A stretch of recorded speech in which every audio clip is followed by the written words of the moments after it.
ایک شخص حضرت علی رضی اللہ تعالیٰ عنہ کی خدمت میں پیش ہوا اور کہنے لگا، یا علی، نیک عورت کی پہچان کیا ہے؟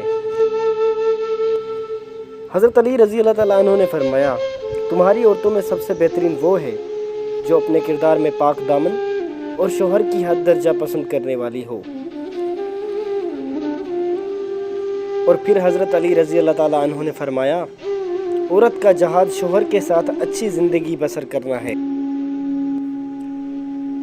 جو عورت اپنے شوہر سے محبت کرے، اگر اس کا شوہر اس پر غصہ کرے یا ناراض ہو تو اسے پیار سے منائے اور بتائے کہ میں تمہارا ساتھ آخری دم تک نبھاؤں گی، اور اپنے گھر کی برائی کسی غیر سے نہ کرے، اور اپنی اولاد کی ایسی پرورش کرے کہ زمانہ اس پر فخر کرے۔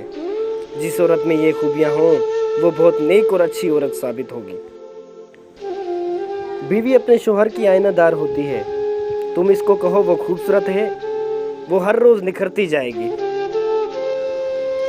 اسے کہو کہ خدمت گزار ہے، وہ خدمت کرے گی، اس کو سراہو گے، اس کا اعتماد بڑھے گا۔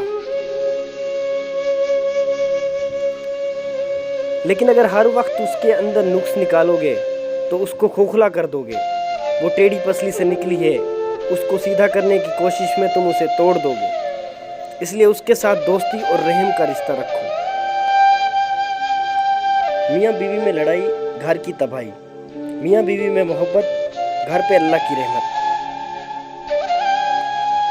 نفیس مرد ہمیشہ عورت کو محبت سے زیادہ عزت دیا کرتے ہیں، کیونکہ محبت کا اظہار تو خاص موقعوں پر کیا جا سکتا ہے، جبکہ عزت تو ہر وقت ملحوظ خاطر رکھی جاتی ہے۔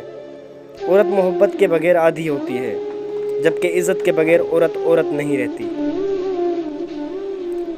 شوہر کو چاہیے کہ بیوی کی تعریف سے زیادہ اس کا احساس کرے، اور ایک بیوی کے لیے یہ احساس کسی نعمت سے کم نہیں ہوتا کہ کوئی میری فکر کرنے والا ہے۔